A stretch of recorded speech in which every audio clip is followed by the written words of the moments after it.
Hello everyone, मैं अंकित कुमार। आपका स्वागत है अपने चैनल अपना उड़ान पे। बच्चों, आज हम क्लास 12 के फिजिक्स के बहुत ही ज्यादा पेपर की दृष्टि से इंपॉर्टेंट टॉपिक किरचॉफ के नियम को पढ़ने वाले हैं। जो बच्चों किरचॉफ का नियम है बहुत ज्यादा इंपॉर्टेंट है। इससे टिक करंट भी बनता है, 5 नंबर का न्यूमेरिकल भी बनता है और डायरेक्टली ये नियम भी पूछा जाता है। ठीक है, तो इस नियम को हम पूरा अच्छी तरीके से पढ़ेंगे। देखो, सबसे पहले देखेंगे कि किरचॉफ का नियम जरूरत क्यों पड़ा। किरचॉफ का नियम जरूरत क्यों पड़ा, ठीक है। तो क्या होता था, इसके पहले हम लोग पढ़े। मान लीजिए कोई हमारे पास प्रतिरोध है, ये क्या है, ऐसे प्रतिरोध लगा है, ठीक है। ये क्या है, प्रतिरोध है, ऐसे प्रतिरोध ये लगा है, ठीक है। उसके बाद इसमें बैटरी लगा, क्या लगा है, इससे बैटरी लगा है। फिर हम क्या करते थे, यदि बोल दिया ये 5 वोल्ट की बैटरी है, फिर ये क्या है 2 ओम का, ये कितना है 3 ओम का। तो हम लोग क्या करते थे, इसके पहले जैसे कि देखते थे क्या है, समांतर क्रम में है, जोड़ते थे, तुल्य प्रतिरोध निकालते थे, बैटरी है, आज धारा बता देते थे। यानी इसके पहले जो साधारण परिपथ था उसको हम लोग क्या करते थे, बिना किसी ज्यादा इधर उधर किए बिना डायरेक्टली उसको हम लोग क्या करते थे, सॉल्व करते थे। जिससे क्या होता था, परिपथ पूरा सॉल्व हो जाता था। बट क्या होता, कुछ ऐसे परिपथ होते हैं जो बहुत जटिल होता है। क्या होता है, बहुत जटिल होता है। जैसे कि मान लीजिए यहां पर लगा दिया हमने एक प्रतिरोध, क्या कर दिया, इधर एक प्रतिरोध लगा दिया, ठीक है। और इसमें 2 बैटरी, क्या लगा दिया, 2 बैटरी लगा दिया। अब क्या होगा, अब इसे डायरेक्टली सॉल्व करना गलत हो जाएगा, ऐसे सॉल्व कर ले समांतर श्रेणी, गलत हो जाएगा। अब इससे कहते हैं जटिल परिपथ। क्या कहते हैं, जटिल परिपथ कहते हैं। तो क्या होता है, तो जब जटिल परिपथ आने लगे तो इसमें धारा निकालना बहुत ज्यादा कठिन हो जाता था। उसमें वैज्ञानिक किरचॉफ आए, जिन्होंने क्या दिया, अपना कुछ नियम दिया, और उस नियम से हम क्या करते हैं, किरचॉफ के नियम से जटिल परिपथ को भी सॉल्व कर लेते हैं, इसमें कितना धारा है। तो वही लिखा गया बच्चों। किरचॉफ का नियम क्या होता है, ध्यान से देखिए। तो सबसे पहले ये क्या किए, किरचॉफ ने सन 1842 ईस्वी में, कब, सन 1842 ईस्वी में 2 नियम दिया। क्या किया, 2 नियम दिया, जिसकी सहायता से हम क्या करते हैं, किसी भी जटिल परिपथ को, कोई भी हमारे पास जटिल परिपथ है और उसमें जो चालक है, चालक में क्या धारी, क्या कहते हैं, चालक में धारा का वितरण, यानी जो चालक में धारा जा रहा है, जो प्रतिरोध पे धारा जा रहा है, सब में क्या करते हैं, धारा ज्ञात कर देते हैं, ज्ञात कर सकते हैं, ठीक है। इसे क्या कहते हैं, किरचॉफ का नियम। देखो, इन्होंने 2 नियम दिया। इन्होंने क्या किया, 2 नियम दिया। नंबर पहला, यानी नंबर 1 नियम क्या है, पहला नियम क्या होता है, पहले नियम को कहते हैं, इसे साधारण रूप में पहला नियम भी कहा जाता है, चाहे इसी को कहते हैं संधि का नियम। क्या कहते हैं, संधि का नियम कहते हैं, चाहे किरचॉफ का प्रथम नियम भी इसी को कहते हैं। देखो, तो हम देखते हैं संधि का नियम क्या होता है।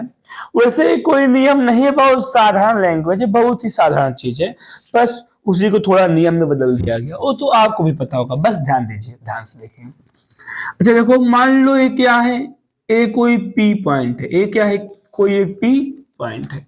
मैं आपसे कह रहा हूं, बताओ, कोई यहां से मान लीजिए एक तार है, क्या है, एक तार है, और इस तार से मान लीजिए 5 एम्पियर की धारा आ रही। कितनी एम्पियर की, 5 एम्पियर की धारा आ रही है। और इसमें कितने एम्पियर की आ रही है, 2 एम्पियर की आ रही है। उसके बाद मैं आपसे पूछूं, उसके बाद हम एक तार यहां से ले जा रहा हूं, ध्यान से देखो, इधर से कितना आ रहा है, 5 एम्पियर की, इधर से कितना आ रहा है, 2 एम्पियर की। तो आप लोग डायरेक्टली बता दोगे तो क्या हो जाएगा, इसमें कितना जाएगा, 7 एम्पियर का करंट। कितना जाएगा, 7 एम्पियर का करंट जाएगा।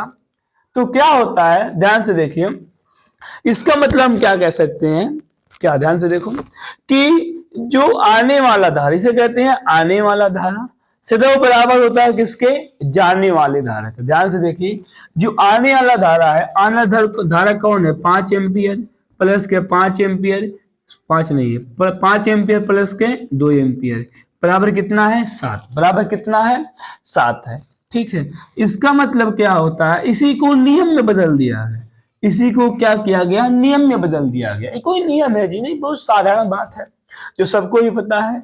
अच्छा देखो, इसी को हम कहते हैं किरचॉफ का प्रथम नियम। क्या कहते हैं कि आने वाले धारा का बीजगणितीय योग सदैव बराबर होता है जाने वाले धारा के, सदैव क्या होता है, जानने वाले धारा के बराबर होता है। अच्छा, तो यदि मान लो मैं आपसे पूछूं कि 7 एम्पियर आया, 7 एम्पियर चल गया, तो ये जो संधि है जहां पर मिला है सब पी पॉइंट, यहाँ पर करंट कितना बच गया? जीरो। कितना बचा? जीरो बच गया। यदि क्या हो जाए, जितना आया उतना चला जाए, तो यहाँ पर करंट क्या हो जाएगा? जीरो हो जाएगा।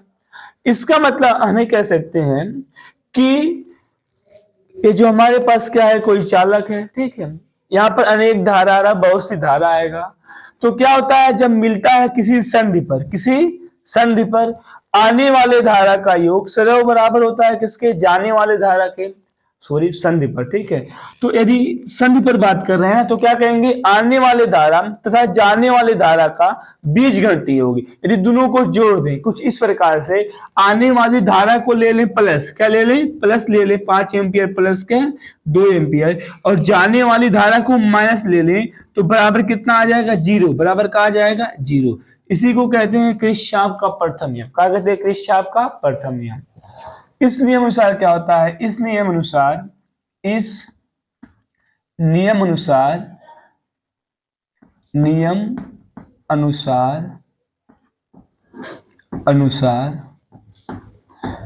नियम अनुसार किसी संधि पर क्या होता है? किसी संधि पर किसी संधि पर आने वाला धारा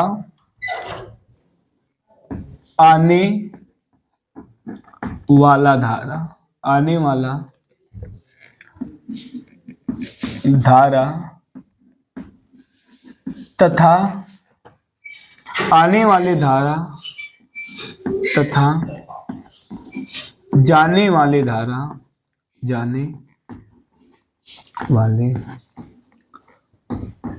धारा का बीजगणितीय योग शून्य होता है। क्या होता है? शून्य होता है, ठीक है। ये क्या है? किरचॉफ का प्रथम नियम है, ठीक है। क्या होता है? किसी भी संधि पर आने वाले धारा तथा जाने वाला धारा का बीजगणितीय योग क्या होता है? शून्य होता है, ठीक है। अर्थात हम कह सकते हैं क्या? सिग्मा आई, क्या कह सकते हैं? सिग्मा आई बराबर कितना होता है? जीरो। कहां पर? किसी संधि पर, ठीक है। ये क्या है? किरचॉफ का प्रथम नियम है। तो इसमें कभी कभी एक छोटा सा क्वेश्चन आ जाता है, ठीक है, कि बताओ प्रथम नियम किस पे आधारित है? टिक करेक्ट के लिए आता है, क्या आता है कि बताओ प्रथम नियम किस सिद्धांत पे आधारित है? तो ये बात ध्यान देना, ठीक है। क्या होता है? यह क्या होता है? आवेश संरक्षण पर आधारित है। यह आवेश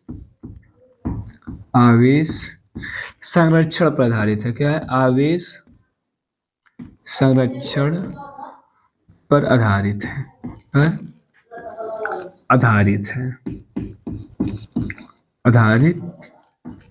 है। इंपॉर्टेंट बात, इस बात को भूलना नहीं, क्योंकि टिक करेक्ट में आता है 1 नंबर के लिए, ठीक है। किरचॉफ का प्रथम नियम, ठीक है, ऐसे ऑप्शन दे देगा। इस पे आधारित है आवेश संरक्षण, ऊर्जा संरक्षण, द्रव्यमान संरक्षण, ये सभी। तो कौन मारोगे सही? आवेश संरक्षण। प्रथम सिद्धांत आवेश संरक्षण पर। और देखो कभी कभी 1 नंबर में इसमें इस प्रकार से न्यूमेरिकल भी बनता है। देखो क्या होता है, ऐसे दे देगा आपको फिगर बना करके, ठीक है। उसके बाद देखो यहाँ पर क्या कर देगा, यहाँ पर दे देगा 5 एम्पियर, यहाँ पर दे देगा 2 एम्पियर, यहाँ पर दे देगा 3 एम्पियर, और यहाँ पर पूछ लेगा बताओ कितना। यहाँ पर क्वेश्चन मार्क का मान बताओ।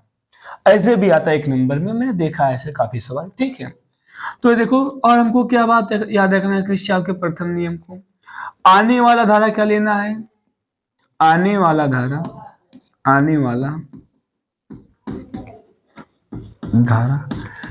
क्या लेना है? पॉजिटिव। क्या लेना है? पॉजिटिव लेना है। और दूसरा का बात, जाने वाला धारा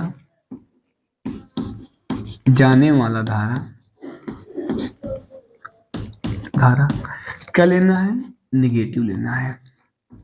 देखो कितना सिंपल है जी, बहुत ही सहज है, परेशान नहीं होने को, बहुत ही सहज है।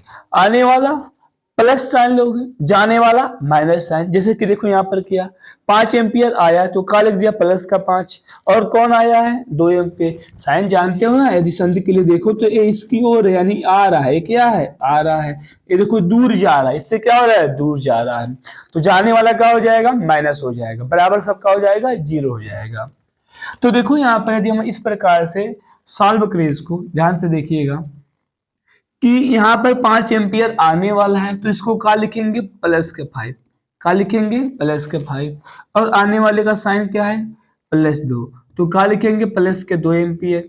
उसके बाद देखो इस संधि से क्या हो रहा है दूर जा रहा है, कौन 3 एम्पियर, तो क्या हो जाएगा -3, और कौन दूर जा रहा है एक क्वेश्चन मार्क, एक क्या है क्वेश्चन मार्क, तो क्या हो जाएगा माइनस के क्वेश्चन मार्क, ठीक है क्या होगा माइनस का क्वेश्चन मार्क, बराबर कितना है 0, बराबर कितना हो जाएगा 0 हो जाएगा।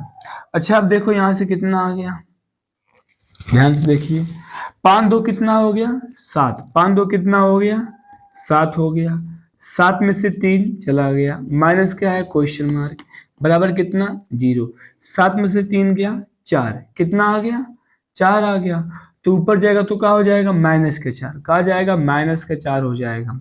यहाँ से कितना आ गया -4, तो माइनस माइनस क्या कट गया, तो क्वेश्चन मार्क के बराबर कितना आ गया 4 एम्पियर, कितना आ गया 4 एम्पियर आ गया। यानी यहाँ से जो क्वेश्चन मार्क है यहाँ पर क्या हो जाता है 4 एम्पियर होना चाहिए। वैसे भी चेक कर सकते हो 5 2 7 एम्पियर, ये कितना है 3 एम्पियर, तो यहाँ पर कितना होगा 4 है तो होगा। तो ये क्या है किरचॉफ का प्रथम नियम है। देखो पूरा एकदम इसको 0 टू हीरो लेवल बता दिया, जिसके जितना इसके बारे में बात था। वैसे किरचॉफ का प्रथम नियम बहुत सहज भी था, ठीक है, द्वितीय नियम भी बहुत सहज है, बहुत ज्यादा सहज है। तो इसको इरेज करते हैं, ठीक है, प्रथम नियम को। उम्मीद है आपको पूरा समझ आया होगा।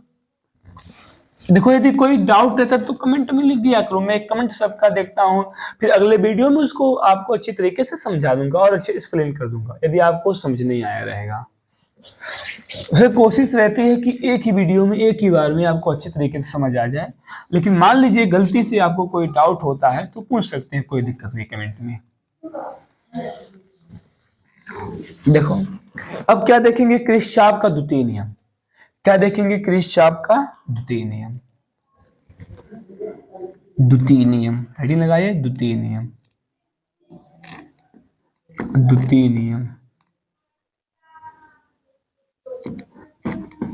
द्वितीय नियम, अथवा इसको हम लोग क्या कहते हैं लूप का नियम, क्या कहते हैं लूप का नियम,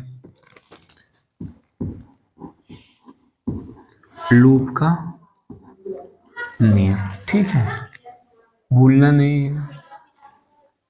देखो द्वितीय नियम अथवा क्या कहते हैं लूप का नियम, पहले समझो इस नियम को, ये क्या होता है। देखो ध्यान से, ये भी बहुत ज्यादा सहज है, ये भी क्या है बहुत ज्यादा ही सहज है।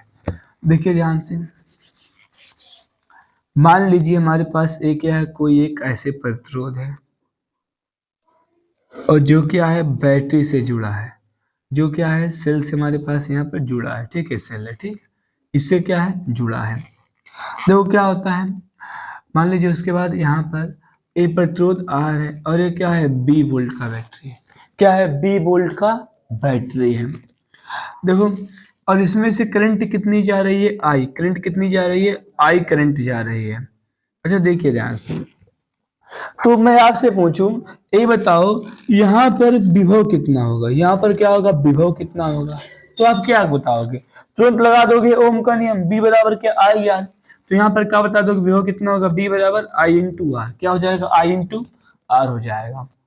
बात समझो ध्यान से, बहुत ज्यादा इंपॉर्टेंट बात है। यदि हम क्या कहें किसी हमारे पास से बंद लूप है, पहली बात ये लूप का नियम बंद परिपथ के लिए लगेगा, खुले परिपथ के लिए नहीं लगेगा। देखो ध्यान से, ये हमारे पास क्या है बंद परिपथ है, तो उसके बाद क्या हो गया बंद परिपथ हमारे पास ये हो गया, तो यहाँ पर जितना सेल का विद्युत वाहक बल है, क्या है सेल का विद्युत वाहक बल है, और यहाँ पर जो प्रतिरोध है ये क्या है प्रतिरोध है, तो जो सेल का विद्युत वाहक बल होगा वही क्या होगा जो प्रतिरोध के सिरों के मध्य विभवांतर होगा, जो विद्युत वाहक बल होगा कितना जो सेल का होगा वही तो होगा, कहने का मतलब है यदि इसके पास 10 रुपए है, क्या है 10 रुपए है किसके पास, सेल के पास है, तो यहाँ पर केवल खाने वाला कौन है, प्रतिरोध अकेला है, तो केवल कौन खाएगा, प्रतिरोध खाएगा। इसका मतलब जितना सेल के पास था कुल कौन ले लिया, सेल ले लिया, कौन ले लिया, सेल ले लिया। तो इसी को कहते हैं किरचॉफ का द्वितीय नियम। क्या कहते हैं कि जितना सेल के पास विद्युत वाहक बल होता है वही विद्युत वाहक बल किसको दे देता है, जो प्रतिरोध होगा उस पे जितना विद्युत वाहक बल होगा उसी को दे देगा। क्या करेगा, उसी को दे देगा। अच्छा देखो, जब 10 इसको दिया, 10 इसके पास था, 10 इसको दे दिया, यदि हम सबका बीजगणितीय योग करें प्लस माइनस साइन लगा करके तो क्या हो जाएगा, 10 था 10 दे दिया, कितना बच गया, 0। कितना बच गया, 0 बच गया। इसका मतलब हम कह सकते हैं कि जो किरचॉफ का द्वितीय नियम होता है, क्या हो यदि सेल और प्रतिरोध से युक्त हो, वह परिपथ कैसा हो, सेल और प्रतिरोध से युक्त हो। यदि हम देखें इसमें टोटल विद्युत वाहक बल, क्या देखें टोटल विद्युत वाहक बल, तो कितना आ गया, शून्य आ गया। कितना आ गया, शून्य, कहें कि बैटरी दिया और ए ले लिया प्लस माइनस बराबर कितना हो गया, 0 हो गया। क्या हो गया, 0। अभी ये भी बताऊंगा किरचॉफ का द्वितीय नियम कैसे लगाया जाता है, ठीक है, बात समझो। डायरेक्टली नियम याद रखने से कुछ नहीं होने वाला, इस पे सवाल आता है, 5 नंबर का क्वेश्चन आता है, ठीक है। देखो किरचॉफ का द्वितीय नियम क्या होता है, किसी बंद परिपथ में, क्या होता है, किसी बंद परिपथ में, किसी बंद परिपथ में, किसी बंद परिपथ में सेल तथा प्रतिरोधों से युक्त, सेल तथा क्या हो, प्रतिरोध हो, सेलो लिखो, सेलो, ठीक हो सकता 2-3 सेलो, सेलो तथा प्रतिरोधों से युक्त, प्रतिरोधों, ठीक ठीक है, प्रतिरोधों से युक्त, प्रतिरोधों से युक्त, क्या, किसी बंद परिपथ में सेलों तथा प्रतिरोधों से युक्त, ठीक है, युक्त,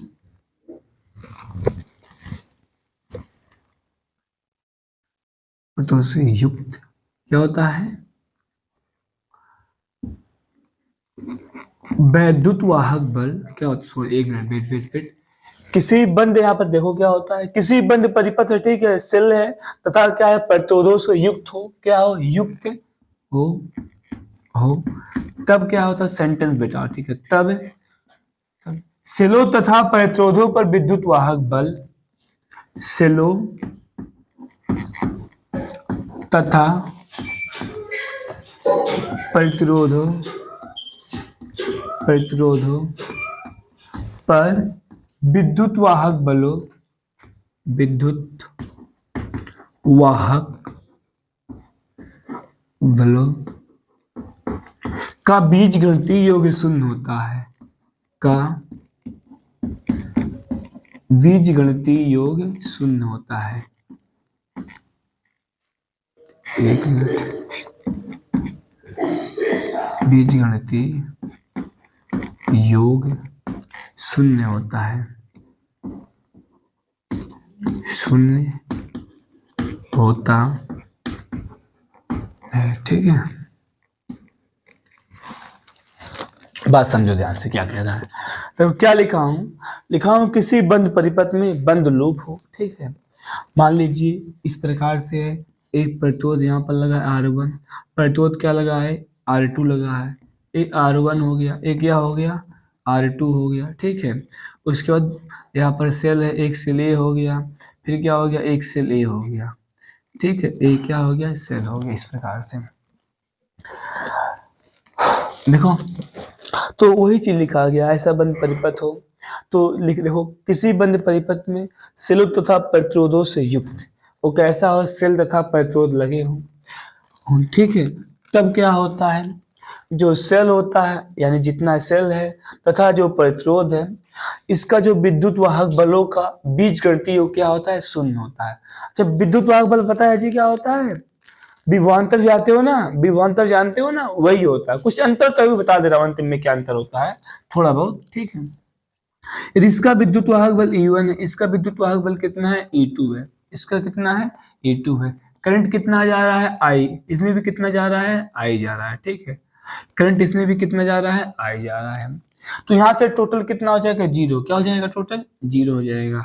E1 और क्या हो जाएगा, प्लस के E2, प्लस के E2, उसके बाद क्या हो जाएगा, माइनस के IR1 माइनस के IR2 बराबर क्या हो जाएगा, जीरो। बराबर क्या हो जाएगा, जीरो। कहोगे सर जी ये माइनस का सिस्टम नहीं समझ आ रहा है, ठीक है। जब माइनस प्लस, अभी रुक जाओ, ठीक है, बस इसे सिंपल बता रहा हूँ कि कैसे माइनस प्लस क्या होता है, इससे मत ध्यान दो। अभी इसको समझा दूंगा फिर समझना, इसको समझा दूंगा फिर समझना, रुक जाओ, बस इतना देखो। अच्छा देखो, पहले इस नियम को लगाते कैसे हैं, तभी आपको ये नियम पूरा समझ जाएगा। ध्यान से देखना, इंपॉर्टेंट बात है, कैसे लगाते हैं, ठीक है। यदि हमारे पास, अभी कहोगे सर 1 मिनट समय दो, अभी सब समझ आएगा।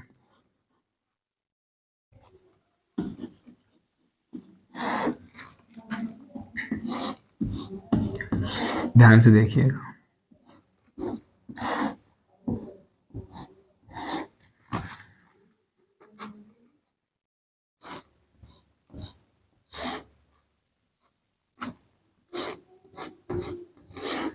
देखो ध्यान से, इसमें हमारे पास करंट जा रही है I, इसमें भी करंट जा रही है I, इसमें भी करंट जा रही है I, इसमें भी करंट जा रही है I, ठीक है। और ये हमारे पास क्या है, संधारित्र। क्या है, संधारित्र है। देखो ध्यान से, ए प्रतिरोध R, ए भी प्रतिरोध है R, ए क्या है, सेल है, ठीक है। विद्युत वाहक बल E, विद्युत वाहक बल E, प्रतिरोध धारिता C। देखो ध्यान से क्या होता है, मोस्ट इंपोर्टेंट बात, किरचॉफ के द्वितीय नियम पे हमें हर एक जगह विद्युत वाहक बल निकालना होता है, विभव निकालना होता है। क्या निकालना, समझ लो, विभव निकालना होता है। देखो पहले इसी को क्लियर कर दे रहा हूँ, विद्युत वाहक बल और विभव में अंतर क्या होता है। ध्यान से देखो क्या होता है बच्चों, यदि जो हम मार्केट से सेल लेकर के आए, क्या कहें, सेल लेकर के आए, कोई एक सेल खरीद के लेकर के आया, क्या किया, सेल खरीद के लेकर के आया। उसके बाद सेल पे लिखा है ये कितने वोल्ट का है, 10 वोल्ट का। कितने वोल्ट का है, 10 वोल्ट का। तो ये 10 वोल्ट का सेल है, लेकिन जैसे ही मैंने क्या किया, प्रतिरोध लगा करके, कोई यहाँ पर एक मीटर है, मान लो क्या है, मीटर है। अब यहाँ पर लगा के चेक किया तो क्या हो गया, पता चले यहाँ पर 9.9 वोल्ट आया। कितना है, 9 पॉइंट कितना है, 9 वोल्ट आया। कितना है, 9.9 वोल्ट आया। इसका मतलब 0.1 वोल्ट कहाँ चला गया, कहाँ गायब हो गया, अरे जी कहीं नहीं गया। ध्यान से क्या हुआ, जो 10 वोल्ट है, जो क्या है, 10 वोल्ट है, इस सेल का विद्युत वाहक बल है, इस सेल का भी बहुत ध्यान से देखो। क्या होता है, सेल के अंदर भी क्या होता है, प्रतिरोध होता है। सेल के अंदर भी क्या होता है, प्रतिरोध, जिसे हम लोग कहते हैं आंतरिक प्रतिरोध। क्या कहते हैं, आंतरिक प्रतिरोध कहते हैं। जब सेल इस्तेमाल में नहीं होता, यानी जब सेल नया रखा होता है, अब जो इसका विभव होता है, अब जो विभव इसका होता है, इसे कहते हैं विद्युत वाहक बल। क्या कहते हैं, विद्युत वाहक बल कहते हैं। लेकिन जैसे सेल को इस्तेमाल करना चालू कर दें, सेल को क्या करें, यूज में लेना चालू कर दें, अब क्या हो जाएगा, जब सेल को हम लोग यूज में लेने लगेंगे तो यहाँ पर पूरा धारा बहेगा, तो अब जो विभव बनेगा पता चलेगा वो विभव इतना ही आ रहा है। कुछ विभव कम हो गया, ऐसा क्या हुआ, इस आंतरिक प्रतिरोध के, किसके कारण, आंतरिक प्रतिरोध के कारण। यानी कि अब जो विभवांतर होगा, यहाँ पर जो हम प्रतिरोध लगाएंगे, अब जो विभव होगा इसे कहेंगे टर्मिनल वोल्टता। क्या कहेंगे, टर्मिनल वोल्टता। क्या कहेंगे, टर्मिनल वोल्टता। कहने का मतलब जब तक सेल रखा हो, यूज में न हो, रखा हो केवल, जब तब उसका जो विद्युत क्या होता है, जो उसका विभव होता है, उसे क्या कहते हैं, विद्युत वाहक बल कहते हैं। लेकिन जैसे ही सेल को उपयोग में लेना चालू कर देते हैं, अब जो उसका विभव होता है उसे क्या कहते हैं, टर्मिनल वोल्टता। क्या कहते हैं, टर्मिनल वोल्टता कहते हैं। बस यही होता है विद्युत, क्या कहते हैं, विद्युत वाहक बल और टर्मिनल वोल्टता। टर्मिनल वोल्टता मतलब साधारण विभव। देखो अब मान लो यहाँ पर हमें विभव लिखना है। क्या लिखना है, विभव लिखना है। अच्छा देखो, मान लीजिए हमको जाना है ए से बी। ए क्या है, जाना है ए से बी, हमको जाना है। कहाँ जाना है, ए से बी जाना है। ये हमारे जाने की दिशा, ये क्या है, जाने की दिशा। अभी सब समझ आएगा, थोड़ा इसको टाइम देना पड़ेगा बाबू, इतना जल्दी नहीं है। यदि बहुत जल्दी सीखोगे तो बहुत जल्दी भूल भी जाओगे। देखो क्या होता है, यदि हम जा रहे हैं ए से बी और धारा भी किधर जा रही है, ए से बी, दोनों की दिशा क्या है, सेम है, दोनों की दिशा क्या है, सेम है। तो इस समय लिखा जाता है माइनस के आई आर, विभव का लिखोगे माइनस के आई आर। अच्छा मान लो हम आ रहे हैं इधर से, हम आ रहे हैं इधर से, और क्या हो रही है, धारा जा रही इधर, धारा क्या हो रही है, इधर जा रही है। तो अब क्या लिखोगे, प्लस के आई आर, क्या लिखोगे, प्लस के आई आर। बात ध्यान दो, न्यूमेरिकल लगाते समय बहुत ज्यादा काम में आएगा, ध्यान से देखो। उल्टा करना है, सोच लो। यदि हम जा रहे हैं धारा की दिशा में, हमारी दिशा और धारा की चालित दिशा सेम हो तो क्या लिखेंगे, माइनस का यार, क्या लिखेंगे, माइनस की आई यार। यदि क्या हो, हमारे जाने की दिशा और धारा की दिशा क्या हो, विपरीत हो तो क्या लिखेंगे, प्लस का यार, क्या लिखेंगे, प्लस का यार। यदि हम जा रहे हैं, पहले बैटरी का मिल गया प्लस टर्मिनल, क्या मिल गया, प्लस टर्मिनल, तो क्या लिखेंगे, माइनस के ही, क्या लिखेंगे, माइनस के ही लिखेंगे, ठीक है। अच्छा उसके बाद देखो क्या हो गया, यदि हम जा रहे हैं, पहले बैटरी का मिल गया माइनस, तो क्या लिखेंगे, प्लस का ही, क्या लिखेंगे, प्लस का ही लिखेंगे। यदि संधारित्र में जा रहे हैं, यदि इसका मिल गया पहले प्लस मिल गया, क्या मिल गया, प्लस, तो क्या लिखेंगे, माइनस के क्यू अपान सी, क्या लिखेंगे, माइनस के क्यू अपान सी। यदि संधारित्र के पहले यहाँ पर मिल गया माइनस, क्या मिल गया, माइनस मिल गया जाते समय, तो क्या लिखेंगे, प्लस के क्यू अपान सी। कुछ भी नहीं समझ आया, कुछ भी समझ नहीं आया, सही बात है, कहाँ समझ आएगा, अभी नहीं आएगा, अभी थोड़ा और बाकी है इसलिए नहीं आया। अब बस इसको देख लो, बस खत्म कहानी, अभी सब समझ आएगा, ठीक है।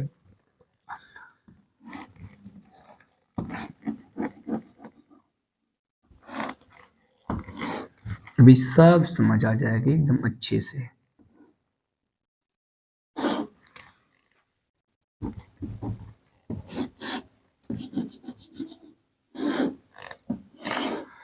चलो आप समझते हैं। सबसे पहली बात देखो, इसमें किरचॉफ के द्वितीय नियम को कैसे लगाया था पूरा उसे सिखा रहा हूँ, ठीक है, हम लोग पूरा क्वेश्चन सॉल्व करना सिखा रहा हूँ।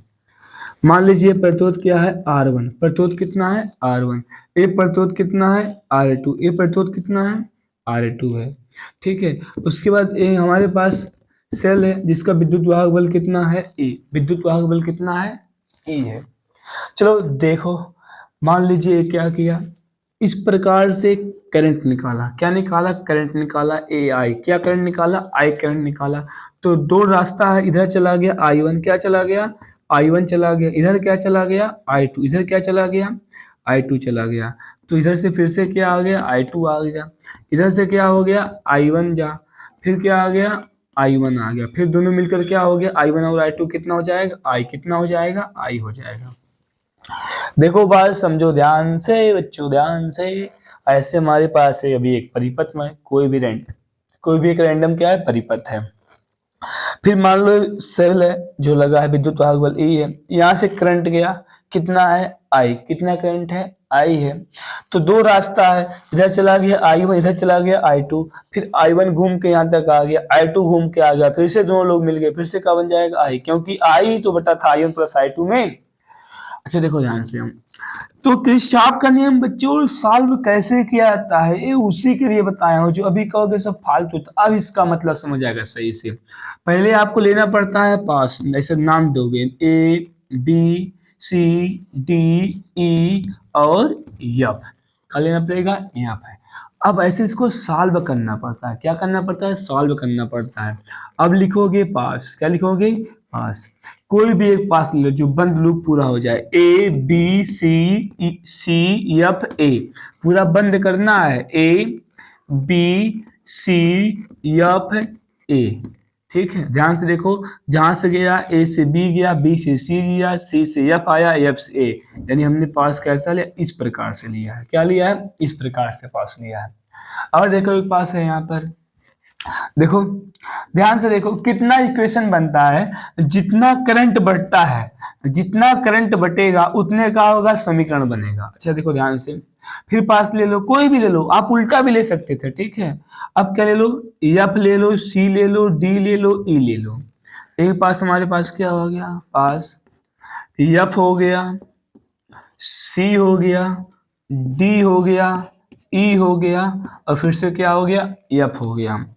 पूरा वीडियो देखना जरूरी है बच्चों कि इस बार तभी समझ पाओगे, नहीं तो पूरा नहीं समझ पाओगे। देखो ध्यान से, अब क्या है, ए से बी जाना है। कहाँ जाना है, ए से बी जाना है। कहाँ जाना है, ए से बी। देखो अब क्या हो रहा है, अब ये मेन चीज यही काम आएगा। हम जा रहे हैं ए से बी, हम कहाँ जा रहे हैं, ए से बी जा रहे हैं। धारा किधर जा रही है, धारा भी उधर जा रही है। क्या है, धारा भी उधर जा रही है। हमारी दिशा, धारा की दिशा सेम सेम, तो क्या हो जाएगा, माइनस का आई आर। तो यहाँ पर क्या हो जाएगा, माइनस के आई वन और क्या है, आर वन। देखो I1 और R1। फिर क्या है, B से C, कहाँ जाना, B से C, कोई है नहीं है। फिर C से F, C से F, C से F, C से F आ जाओ। पहले बैटरी कहाँ मिला, माइनस की प्लस। पहले बैटरी को C से F हम आ रहे हैं, तो पहले बैटरी कहाँ मिला, पहले बैटरी मिला माइनस, तो कहाँ लिखेंगे, प्लस के, कहाँ लिखेंगे, प्लस के, बताया हूँ ना यही। उसके बाद यफ से, कहाँ आना, यफ से, यफ से, यफ से, यफ से कोई है नहीं, बराबर जीरो, बराबर का हो गया, जीरो हो गया। अब इसी प्रकार देखो पास, एफ से सी, कहाँ जाना है, एफ से सी, चलो एफ से सी, एफ से सी हम जा रहे हैं, तो बैटरी पहले कहाँ मिला है, पहले बैटरी कहाँ मिला है, प्लस, तो कहाँ लिखेंगे, माइनस के ही, कहाँ लिखेंगे, माइनस के ही। अब सी से डी कोई है नहीं, डी से ही, कहाँ आना है, डी से ही। देखो हम आ रहे हैं किधर, इधर आ रहे हैं, इधर हम आ रहे हैं, धारा किधर जा रही है, इधर जा रही है। दिशा क्या है, विपरीत, दिशा क्या है, विपरीत, तो क्या लिखेंगे, प्लस के आई आर, क्या लिखेंगे, प्लस के आई, आई कितना, आई टू, आर कितना, आर टू, बराबर कितना हो गया, जीरो। अब समझ आया इस नियम को कैसे लगाएंगे, ठीक है, बिना इसके नहीं लगा सकते हो। पूरा मैंने आपको किरचॉफ को 2-3 नियम लगाना भी सिखा दिया। अब क्या करना है जी, सबका मान पता रहेगा, ई का मान, इसका मान, इसका मान पता रहेगा, रख दो, उसके बाद सॉल्व कर दो, पूरा खत्म से आंसर आपका आ जाएगा, कोई दिक्कत नहीं है, ठीक है। अब देखो बच्चों, ये क्या था, किरचॉफ का द्वितीय नियम था। अच्छा देखो, यह किस पे आधारित है, यह ऊर्जा संरक्षण पर। यह क्या होता है, यह ऊर्जा संरक्षण पर आधारित है, ऊर्जा संरक्षण, संरक्षण पर आधारित है, आधारित है, ठीक है, मोस्ट इंपोर्टेंट बात, ठीक है। ये क्या है, ऊर्जा संरक्षण पर आधारित है। अभी कहो सर एक क्वेश्चन मिल जाता तो समझ लो बहुत अच्छा हो जाता है। एक क्वेश्चन का रिक्वायर लग रहा है, एक सवाल करा दो इसी पे डायरेक्टली, जिससे आपको पूरा अच्छे से क्लियर हो जाए। अच्छा देखो, देखते हैं, जब आप लोग की इच्छा है तो कराना ही पड़ेगा। खोज रहे हैं कोई सवाल, यदि मिल गया तो करा दे रहा हूँ, ठीक है।